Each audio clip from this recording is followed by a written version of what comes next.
अध्याय 19 त्याचं आपण 20 वाचणार आहोत. उसका हम 20 पढ़ेंगे। Proverbs chapter 19 नीति वचन अध्याय 19 verse 20. त्याचं 20। Proverbs chapter 19 नीति वचन अध्याय 19 verse 20. उसका 20। नीतिसूत्रे अध्याय 19 त्याचं 20. नीति वचन अध्याय 19 उसका 20। सम्मति को सुन ले, शिक्षा को ग्रहण कर, तू अंतकाल में बुद्धिमान ठहरे. मनुष्य सद्बोध ऐका आणि मार्गदर्शन स्वीकारा, तसे केल्यास पुढील आयुष्यात तुम्ही सुज्ञ व्हाल।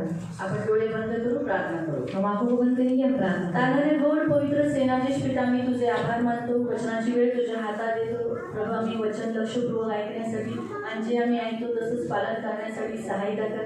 ही माझी प्रार्थना आहे प्रभू. दया कर. आमचं कुणाचंही मन भटकून देऊ नको आणि कुणालाही झोप येऊन देऊ नको. चांगल्या रीतीने वचन ऐकण्यासाठी सहायता कर प्रभू येशूच्या नावाने. Amen. Praise the Lord. Hallelujah. Hallelujah. इथे देवाचं वचन सांगतं, और यहाँ पर प्रभु का वचन जर कहता तुम्हाला है, शेवटच्या काळात म्हणजे अंत काळामध्ये जर तुम्ही सुज्ञ आहात, तुम्ही बुद्धिमान आहात असं जर तुम्हाला प्रकट करायचं असेल, और अंत काल में अगर आपको आप बुद्धिमान है और शून्य है ऐसे आपको प्रकट करना है, तर तुम्हाला 2 गोष्टी इथे करायला तो सांगितलं. आपको 2 बातें यहाँ पर करने के लिए बोली है। एक, जो देव तुम्हाला सल्ला देतो, देवाचे दास तुम्हाला जे सल्ला देतात ते तुम्हाला ऐकायचं. एक जो परमेश्वर का दास जो आपको सलाह देता है, परमेश्वर जो आपको सलाह देता है उसे सुनना है। बघा, वाचा तिथंच दिलाय. सद्बोध ऐका। हा, सद्बुद्ध म्हणजे जे तुम्हाला शिकवतात, जे तुम्हाला सल्ला देतात, तुम्हाला ऍडवाइस आहे. आवाज बंद कर. हा, तर ते तुम्हाला काय केलं पाहिजे, ते ऐकलं पाहिजे. और वो जो कुछ आपको सद्बोध देते हैं, मतलब आपको सलाह देते हैं, वो आपको सुनना चाहिए। आता तुमच्या बऱ्याचशा गोष्टीमध्ये देव तुम्हाला ऍडवाइस देतो. और आपकी बहुत सी बातों में आपको कोई एडवाइस देता है, देव तुम्हाला सल्ला देतो ना, और परमेश्वर आपको सलाह देता देव है, तुम्हाला शिकवतो. और परमेश्वर आपको सिखाता ते है। तुम्हाला काय केलं पाहिजे, ऐकलं पाहिजे. और वो आपको क्या करना चाहिए, वो आपको सुनना तुम्हाला चाहिए। काय केलं पाहिजे, वो आपको क्या करना ऐकलं चाहिए, पाहिजे. सुनना चाहिए। काठी बाहेर पडायला. आवाज बंद कर बेंजामिन. आवाज बंद. बाहर नहीं आना, इधर ही खड़ी रहना. बाद में मैं उसको जरा 2 काठी दे देती हूँ. ठीक है. प्रभु का वचन हमको, प्रभु का वचन क्या सांगता, जो सम्मति परमेश्वर आपको देता है, आपको सलाह देता है, आपको एडवाइस देता है, आपको वचन सिखाता है, वो आपको पहली बात तो सुनना है. आणि जी समजूत देव तुम्हाला देतो, जे तुम्हाला ॲडवाइस देतो, ते तुम्हाला काय करायचे, ऐकायचे आहे। दूसरी बात, परमेश्वर आपको जो शिक्षा देता है, आणि दुसरी गोष्ट जे देव तुम्हाला शिक्षण वो आपको देतो, ग्रहण करना है. ते तुम्हाला स्वीकार आपने करायचं सुना है तो उसे करना भी आणि जरूरी है. तुम्ही ऐकले तर तुम्हाला करणं पण बहुत गरजेचं आहे। जरूरी. यहाँ पर आते हैं, हम सुनते हैं लेकिन करते नहीं. आणि ते आपण येतो, आपण ऐकतो, पण आपण तसं करत नाही। 2 कान परमेश्वर ने क्यों दिए, आणि 2 कान देवाने का दिले, ताकि हम अच्छी रीति से सुन सके, आपण चांगल्या पद्धतीने ऐकावं अच्छी रीति से ग्रहण आणि कर चांगल्या पद्धतीने स्वीकार सके. और करू हमने शकतो। सुना है या हम दिखाना है जब हम चाल चलन करते हैं. आणि आपण ऐकलेलं आहे, जर दाखवायचं आहे तर आता आपण काय करतो, तशा रीतीने जर चालतो। देव तुम्हाला सल्ला देतो, और प्रभु आपको सलाह देता है, की सल्ला देतो की तुम्ही मोबाईल बघू नका, और प्रभु आपको सलाह देता है कि मोबाइल नहीं गेम देखना, खेळू नका, गेम मत खेलो, रात्रंदिवस प्रार्थना ठेवा, और रात दिन प्रार्थना बायबल करो, वाचा. बाइबल को हा देव पढ़ो। तुम्हाला सल्ला देतो. और ये परमेश्वर आपको सलाह देता है है, ना? मग हा सल्ला तुम्ही पाळला पाहिजे और इस सलाह को आपका पालन करना है। आणि त्यानुसार तुम्ही ते ऐकले, म्हणजे तुम्ही ते ऍक्सेप्ट केले. हे शिक्षण देव देतो, और उसके अनुसार आपने किया है, मतलब आपने सुना, ये शिक्षण परमेश्वर आपको देता है, म्हणजे तुम्ही ग्रहण केलेला. मतलब आपने ग्रहण किया है। जे करत नाही जो करते नहीं याचा है, अर्थ त्यांनी ग्रहण केलं नाही. इसका अर्थ है उन्होंने ग्रहण नहीं किया। देवाची इच्छा काय आहे, तुम्ही बुद्धिमान शून्य माणूस असावा. और परमेश्वर की इच्छा क्या है कि आप बुद्धिमान मनुष्य बने। येशू म्हणाला बुद्धिमान कोण आहे. और यीशु ने कहा बुद्धिमान कौन है, बुद्धिमान तो आहे जो देवाकडे येतो. और बुद्धिमान वो है जो परमेश्वर की ओर आता वाचूया है। मत्ती अध्याय 7. और मत्ती अध्याय 7 में हम पढ़ेंगे, मत्ती अध्याय 7. मत्ती अध्याय 7 मॅथ्यू चॅप्टर 7 वर्स 24-25. और मत्ती अध्याय 7 त्याचं 24 आणि 25, 24-25. 24 और 25। म्हणून माझी शिकवण ऐकणारे व त्याप्रमाणे वागणारे, हा, माझी शिकवण ऐकणारे म्हणजे जे देव येशू शिकवतो ते तुम्ही ऐकता आणि त्याला मानता, त्याला चालता, तसंच करता. सर्वजण एका शहाण्या मनुष्यासारखे आहेत। हा, ते कसे आहेत, सर्वजण म्हणजे तुम्ही सर्वजण. और आप सब जन, तुम्ही जर ऐकताय आप सुनते हैं आणि त्यानुसार तुम्ही करताय, और उसके अनुसार आप करते हैं, तर मग तुम्ही सर्वजण एका शहाण्या माणसाचा. तो आप सब जन एक बुद्धिमान मनुष्य के जैसे हैं। येशूने तुम्हा सर्वांची तुलना एका शहाण्या माणसाबरोबर केली. और यीशु ने आप सबकी तुलना एक बुद्धिमान मनुष्य के साथ तो की। शहाणा माणूस कोण आहे, वो बुद्धिमान मनुष्य कौन हे है, येशूने सांगितलं. और वहां पर यीशु ने बताया त्याने आपले घर खडकावर बांधले, त्याने घर बांधले. उसने घर बांधा है कोणतं? तुमचं स्वतःचं माझं. और कौन सा आपका और मेरा. शहाणा माणूस घर बांधतो. और बुद्धिमान मनुष्य घर बनाता है. शहाणा माणूस काय करतो? घर बांधतो. और बुद्धिमान मनुष्य घर बांधता है. म्हणून ज्यांचे घर आहेत इसलिए जिनका घर है ते शहाणे आहेत. वो बुद्धिमान है. पृथ्वीवर भले त्यांचं घर आहे और पृथ्वी पर भले ही उनका घर है ते शहाणे आहेत. वो बुद्धिमान आणि है. ज्याने अजून आपलं घर बांधलं नाही जिन्होंने अभी तक अपना घर नहीं बांधा ते मूर्ख आहे. वो मूर्ख है.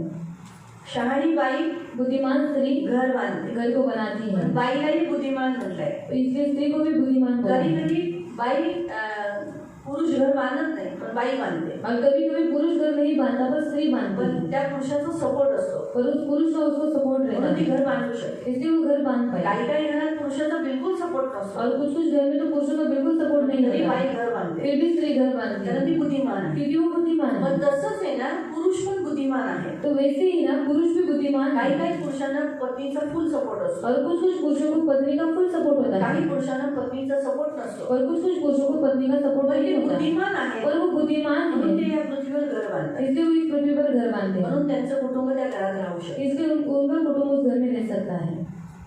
घर का बांधतो? घर क्यों बांधते हैं? राहण्यासाठी. रहने के लिए ना. बरोबर आहे. जो घर बांधत नाही जो घर नहीं बांधता त्याला भोवण्यासारखं फिरायला आवडतं. उसको भगोड़े के नहीं भागने के लिए अच्छा लगता घ्यायचं है. सामान लेने का सामान त्या घरात जायचं. इस घर में रहने का, त्या ह्यातून घ्यायचं उचलायचं सामान और यहाँ से सामान उठाने का थोडंसं लांबकडे जायचं. और उधर से दूसरी हो जाएगी, फिरत फिरत जायचं. फिर घूमते रहने का. पण देवाची ही इच्छा नाही. पर ये परमेश्वर की इच्छा है. देवाची इच्छा आहे तुमचं घर पृथ्वीवरही असावं वरती पण असावं. और परमेश्वर की इच्छा है कि आपका घर पृथ्वी पर भी हो और स्वर्ग में भी हो. म्हणून तुमचं घर स्वर्गात बांधण्यासाठी और आपका घर स्वर्ग में बांधने के लिए, जसं शहाणा माणूस पृथ्वीवर घर बांधतो जैसे बुद्धिमान मनुष्य पृथ्वी के ऊपर घर बांधता है, पण त्याच रीतीने शहाणा माणूस स्वर्गातही घर बांधतो. तो उसी रीति से बुद्धिमान मनुष्य स्वर्ग में भी घर बांधता मग है. स्वर्गात घर बांधण्यासाठी तुम्हाला दोनच गोष्टी करायच्या. और स्वर्ग में घर बांधने के लिए आपको सिर्फ दो ही बातें करनी है, ऐकायचे आणि पालन करायचे. सुनना है और पालन करना है. इथे इथेच बोलला येशू. और यहाँ पर भी यीशु ने यही जो कहा, माझ्याकडे येतो जो मेरे पास आता है ऐकतो वो सुनता है आणि पालन करतो और उसका पालन करता तो है, शहाणा माणूस वो आहे. बुद्धिमान मनुष्य तो है. कसा घर बांधतो? वो कैसे घर बांधता इथे है? लिहिलेलं आहे यहाँ पर लिखा है, की त्याने कशावर घर बांधलं? उसने किसके ऊपर घर बांधा? चट्टानवर. खड़कावर. मग चट्टान कशाला दर्शवतो? और चट्टान किसे दर्शाती है? प्रभू यीशु ख्रिस्ताला. और प्रभु यीशु मसीह को. मग आपलं घर कशात बांधायचंय? तो हमारा घर कहाँ पर बांधना है? येशू ख्रिस्ताला. और यीशु मसीह में. पृथ्वीवर सुद्धा पृथ्वी पर भी आणि स्वर्गातही. और स्वर्ग में भी.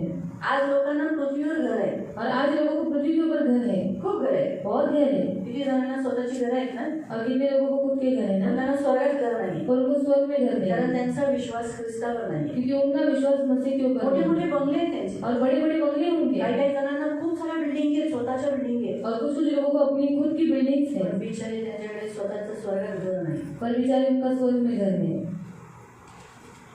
पण आपल्या ख्रिस्ती लोकांकडून देवाची अशी अपेक्षा आहे की स्वर्गात आपलं घर बांधतो, पृथ्वीवरही आपण घर बांधलं पाहिजे. और परमेश्वर से हम मसीहों से यही इच्छा है कि हम स्वर्ग में घर बांधे तो पृथ्वी के ऊपर भी घर आपलं बांधे, स्वतःचंही पृथ्वीवर घर असावं और हमारा खुद का भी पृथ्वी के ऊपर घर रहे आणि स्वर्गातही असावं. और स्वर्ग में भी रहे. म्हणून त्यासाठी येशू ख्रिस्तावर आपलं काय केलं पाहिजे? घर बांधायचंय. इसलिए हमें क्या करना है? यीशु मसीह के ऊपर हमें घर बांधना है. हा आणि पुढं मग पाऊस पडला, पूर आला, वारेही सुटले आणि त्या घरावर जोराने आदळले, तरी ते पडले नाही. तरी ते पडले नाही. का? कारण ते घर मजबूत होतं. क्योंकि वो घर मजबूत था. तुम्हाला प्रभू ख्रिस्तामध्ये जर घर बनायचे, कारण तुम्ही एक स्वतः एक घर आहात. और आप एक खुद घर है, हे घर आहे. और ये घर है. कोणतं? तुमचं स्वतःचं एक जीवन. कौन सा? आपका खुद का एक जीवन है. तुमचं स्वतःचं एक जीवन एक घर आहे. इब्रिकरांचं पत्र तुम्ही वाचू शकता. और इब्रानियों के पत्र में आप पढ़ सकते हैं, आपका खुद का जीवन एक घर है. तिथे काहीतरी ठेवा और वहाँ पर आप कुछ रखो आणि इब्रिकरांच्या पत्रामध्ये जा. और इब्रानियों के पत्र में जाओ. इब्रानियों के पत्र, हिब्रू चॅप्टर 3 इब्रानियों के पत्र अध्याय 3 त्याचं 6. उसका 6.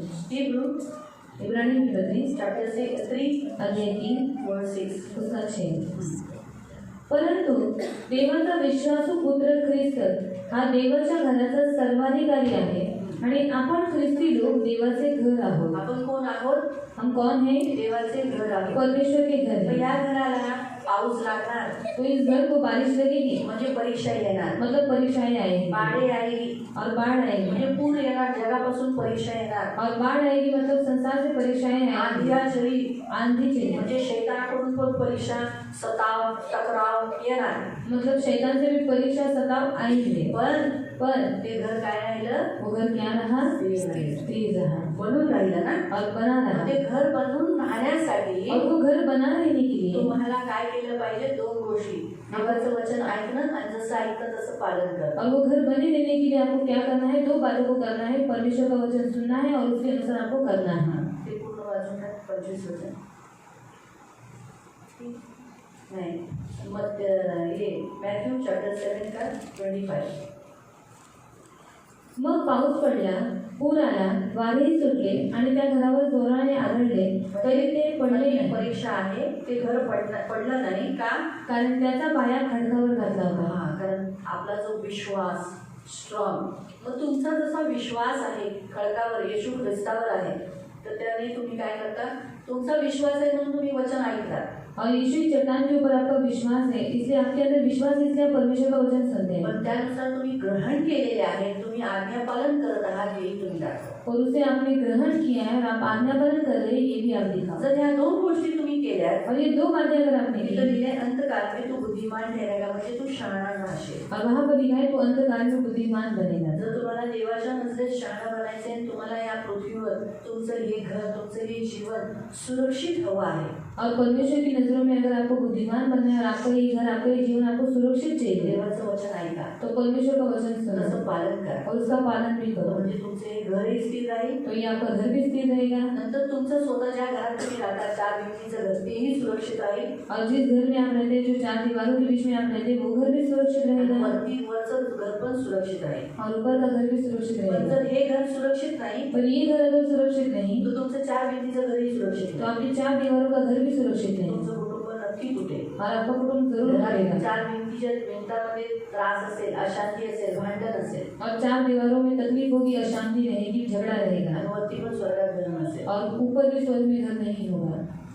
म्हणून हे घर इम्पॉर्टंट आहे. इसलिए ये घर जरूरी है. पहिले या घराला बनवा, पहले इस घर को बनाओ या घराला आज्ञा पालनाचं घर करा. और इस घर को आज्ञा पालन का घर करो. देव तुम्हाला ते शिकवतो. और प्रभु जो आपको सिखाता है, कधी कधी तुम्ही आमच्याकडे येतात, सल्ला विचारता, आम्ही तुम्हाला ऍडवाइस देतो, और कभी कभी आप हमारे पास आते हैं, हम आपको कुछ सलाह देते हैं, तर ते तुम्ही ऐका. तो उसे आप सुनो. तुम्ही ऐकलंय बघ, हाँ दीदी जरूर दीदीजी. हाँ दीदी नक्की दीदी. बाहर जाने के बाद आणि बाहेर गेल्यावर भूल गए दीदी. आणि विसरलो दीदी. ऐसा नहीं होना चाहिए. असं नाही अगर झालं. आपने हमारा सुना है, जर तुम्ही आमचं ऐकलेलं हमें जो आहे आपको एडवाइस दिया वो आप करना चाहिए. आणि आम्ही जो तुम्हाला सल्ला दिलेला आहे तो तुम्ही केला हमने पाहिजे. आपको जो कहा है वही करो, जिसमें आपका फायदा होगा. आणि आम्ही जे तुम्हाला सांगितले तेच करा, त्याच्यात तुमचा फायदा कभी आहे. कभी आपको ऐसा लगेगा क्या ना, दीदी ने ऐसा बोला, अच्छा नहीं, बराबर नहीं, मुझे तो नहीं सही लगा, लेकिन आप करो, देखो आपका लाभ होगा. आणि कधी कधी तुम्हाला असं वाटेल की दीदीने सांगितलंय बरोबर नाही, आपण नाही करायचं, पण मी तुम्हाला सांगते की तुम्ही करा तर तुमचा फायदा होईल. कभी भी हम आपको गलत सलाह नहीं देंगे. आणि कधी आम्ही तुम्हाला चुकीची सल्ला ना नाही प्रभु देणार, कभी देगा, ना देव कधी ना देणार, हम कभी आपको देंगे, ना आम्ही कधी चुकीची सल्ला क्योंकि देऊ. हम आपका बुरा नहीं चाहते. कारण आम्ही तुमचं वाईट नाही हमारी चाहत. इच्छा है कि आप स्वर्ग जाए. आणि आमची इच्छा आहे की तुम्ही स्वर्गात जावं. स्वर्ग में जाने से पहले आप यहाँ पर अच्छा लाइफ जिए, आणि स्वर्गात जायच्या अगोदर तुम्ही ते चांगलं जीवन जगावं हैप्पी लाइफ जिए. आणि एकदम आनंदाचं जीवन इसलिए जगावं. हम चाहते हैं कि आप ये करें. म्हणून आमची इच्छा आहे की तुम्ही हे करावं. इसलिए कभी कभी हम आपको बोलते हैं एक दूसरे को क्षमा करो, म्हणून कधी कधी तुम्हाला सांगतो एकमेकांना क्षमा करा, गलत काम मत करो, चुकीची कामं करू एक नका, दूसरे को मत मारो, एकमेकांना मारू एक नका, दूसरे के ऊपर दांत मत खाओ, एकमेकांवरती दात नका एक खाऊ, दूसरे को धोखा मत दो, एकमेकांना धोका देऊ एक नका, दूसरे को मत फंसाओ. एकमेकांना फसवू तो इसे नका. आपको सलाह देते हैं, आणि आम्ही तुम्हाला ही सल्ला देतो, क्षमा करो, क्षमा भूल करा, जाओ, विसरू तो फिर नका. आप वही करो. मग तुम्ही तेच करा. ये करोगे तो आपका लाभ होगा. ते केलं तर तुमचा लाभ होईल. अंत में आप बुद्धिमान हो ये प्रकट होगा. आणि शेवटी तुम्ही बुद्धिमान आहे हे प्रकट होईल. लेकिन अगर आपने नहीं माना पण जर तुम्ही नाही मानलं तो नुकसान आपका ही होगा, मेरा नहीं होगा. तर नुकसान तुमचं काही माझं नाही होणार. और ना ही यीशु का. यीशु को दुख होगा कि हाँ मेरा बेटा एक आत्मा नाश हो गया. मेरा अभी घर टूटने पे क्या होता है, सोचो बेटा, घर किसी का टूट गया तो क्या होता है, आणि कोणाचं घर तुटलं तर काय होतं. तो ना दुख होता है, बहुत दुख होता है घर टूटने पे. आणि खूप दुःख होतं घर तुटल्यावर. क्योंकि बड़ी मेहनत से बनाया रहता है ना. आणि खूप कष्टाने बनवलेलं असतं. इसलिए प्रभु का घर एक टूट गया, का नाश हो गया, दुख हो जाता है. आणि प्रभू देवाचं एक घर तुटलं, ते नाश झालं, मग देवाला दुःख होतं. कभी किसी का घर मत तोड़ो, कधी कोणाचं घर तोडू नका. किसी के घर न खुद का घर तोड़ो ना किसी का घर तोड़ो, ना स्वतःचं घर तोडा ना दुसऱ्यांचं घर तोडा. घर बनाओ. घराला बनवा. बाइबल हमें बताती है बायबल आपल्याला सांगते हमें बनाने का अधिकार दिया है, तोड़ने का नहीं. आणि आपल्याला बनवायचा अधिकार दिलेला आहे, बिघडवण्याचा नाही. पढ़ेंगे उस वचन को. वाचायला वचनाला करंथियों की पत्री करंथीकरांचं पत्र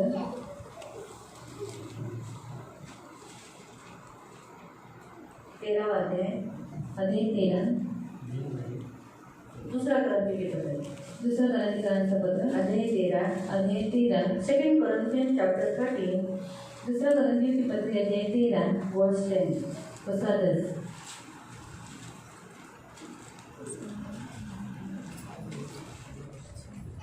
मी आता जे तुम्हाला लिहितो ते या आशेने की तेथे आल्यावर मला तुम्हाला रागवावे व शासन करावे लागणार नाही, कारण तुम्हाला शासन करण्यासाठी नव्हे तर तुम्हाला सबळ करण्यासाठी प्रभूने मला दिलेल्या अधिकाराचा मी वापर करावा अशी माझी इच्छा आहे. हमारी हिंदी में लिखा है, इस कारण मैं तुम्हें तुम्हारे पीठ पीछे ये बातें लिखता हूँ, उपस्थित होकर मुझे उस अधिकार के अनुसार जिसे प्रभु ने बिगाड़ने के लिए नहीं परंतु बनाने के लिए दिया है, तो कड़ाई से मुझे कुछ करना न पड़े. कारण पौल म्हणतो मला जबरदस्ती तुम्हाला शासन करावं लागेल किंवा काही अशा गोष्टी ओढून मला तुम्हाला सांगावं लागेल किंवा तसं करायला देऊ नका, कारण मला आम्हाला बनवायचा अधिकार दिला है. और पौलुस कहता है कि आपको जबरदस्ती शासन लगाने के लिए आप ऐसा मत करो, पर परमेश्वर ने हमको बनाने का अधिकार दिया है, बिगाड़ने के लिए नहीं.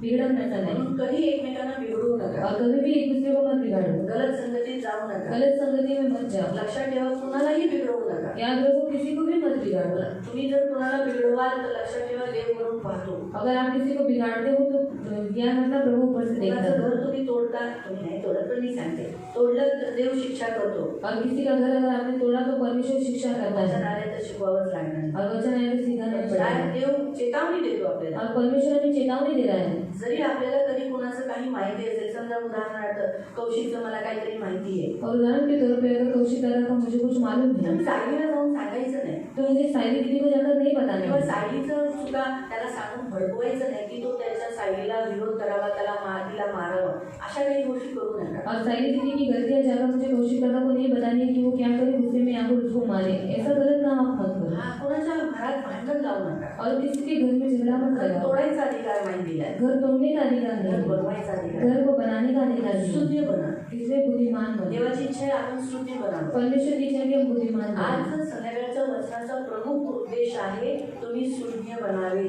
और आज के वचन का पूरा सारांश है कि आप बुद्धिमान आणि बने. बुद्धिमान होण्यासाठी तुम्हाला काय करायचं आहे, आम्ही जे बोलतो, देव जे बोलतो ते ऐकायचे आणि तसंच करायचं. और बुद्धिमान होने के लिए आपको क्या करना है, जो कुछ परमेश्वर बोलता है और हम लोग जो बोलते हैं वही आपको सुनना है और वैसे ही करना है. बाहेर गेल्यानंतर तुम्ही जर आपल्या मनाचं कराल तर तुम्हाला नक्की त्रासातून जावं लागेल. और बाहर जाने के बाद अगर आप अपनी मर्जी से चलेंगे तो जरूर आपको तकलीफ का सामना करना पड़ेगा.